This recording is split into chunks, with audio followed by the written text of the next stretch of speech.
Academy. And then after that po, we are encouraging our religious leaders, if you have lectures in your religion, for example, in RPA, meron pong interfaith dialogue educational manner po. So lecture po siya, lecture time. But after that, yung mga students na nag-take po ng interfaith program po na ito, if they wanted to learn more about the certain religion, for example, ako po, I wanted to learn more about Hinduism. I will inquire to Maharaj Pandey what there is I can have. So he can prepare for me a lecture, for example, and then for Islam, kung meron din po kayo. And then I know for New Heaven, New Earth, they have Bible app. Tama po na Instructor Harold, in Heaven, New Earth, you have Bible app. So you can access that one. Not only, it is not close with, for example, we're Christian only, but it's open to one another. So yun po yung platform na gagawin po natin. So actually, because there are people inquiring to us na pwede po ba kami mag-aral pa po ng Islam? Meron po talaga nag-inquire. So at least na-prepare po natin yun. And then sa Hinduism po may nag-inquire po. We will get back to them na lang po kapag ready na po yung lecture. So yun po. So our religious leaders, we will get your your email and then contact number through Miss Cristel, and then we will send you the Religious Peace Academy so that you can check din po kung ano po yung mga lecture po natin doon. Because in the long run, we wanted to upgrade these lectures po na pwede din po kayo maka-join din po doon. So yun lang po, and thank you very much. May any clarification pa din po ba kayo? So, next time po, we want to have more on-site and then we will discuss po what is the venue. Punta mo ba sa Blumos? Taligin po yung Blumos eh. Isang kembot lang dito. Nakabito. Opo, fresh air po daw kasi sa sila. Sa sila, fresh air po daw. Opo, for Adra, saan ka mo ba? Ayas. Opo.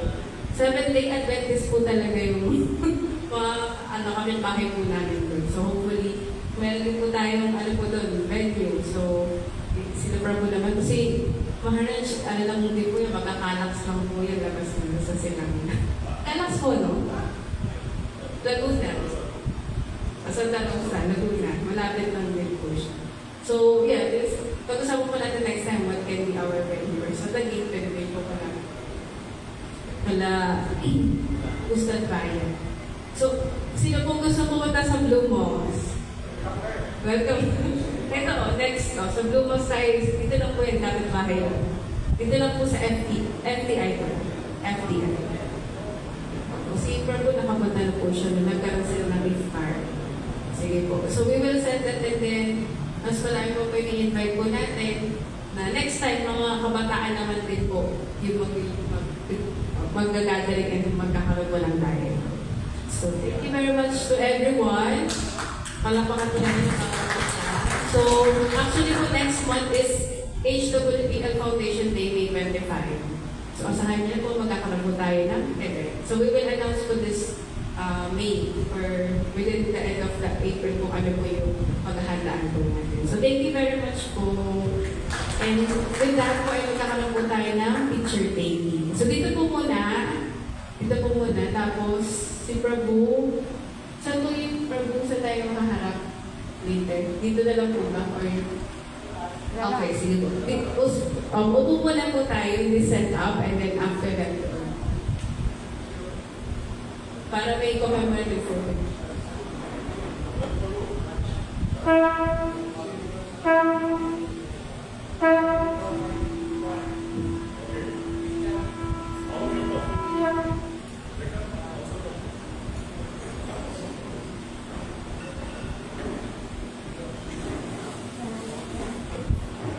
Meron po kami signature pose, CR1.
muna, tapos tatayo po tayo.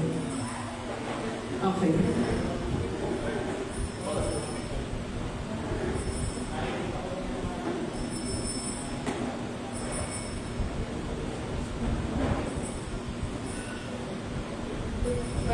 Ay, cellphone.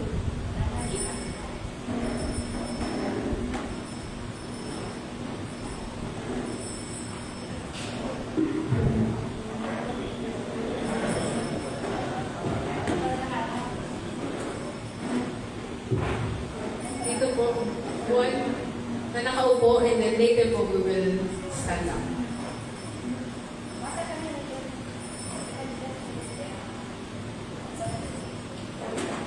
Ito po, isa pa po sa phone. So, ang pose po natin ay we are one.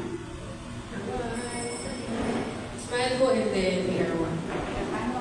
Okay? Dito po muna tingin, tapos waiter nakatayo.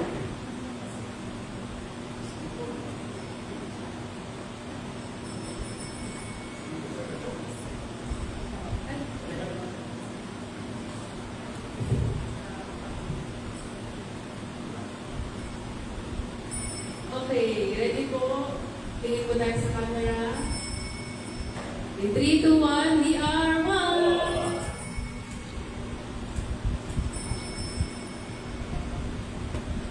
Tamo. 3, 2, 1, we are one! Tayo po tayo. From kung saan po pwede mag-pose na nakatayo. Okay, dito po.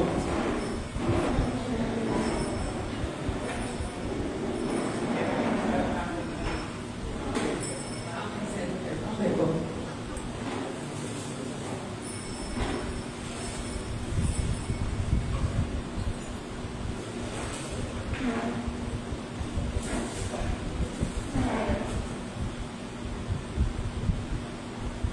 So, dito.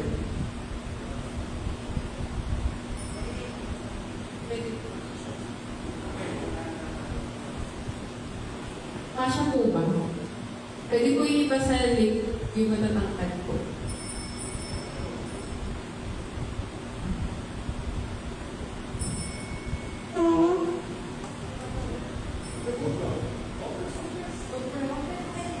Compares. Ay, okay naman. Hindi naman mo na, gusto ko tayo dito.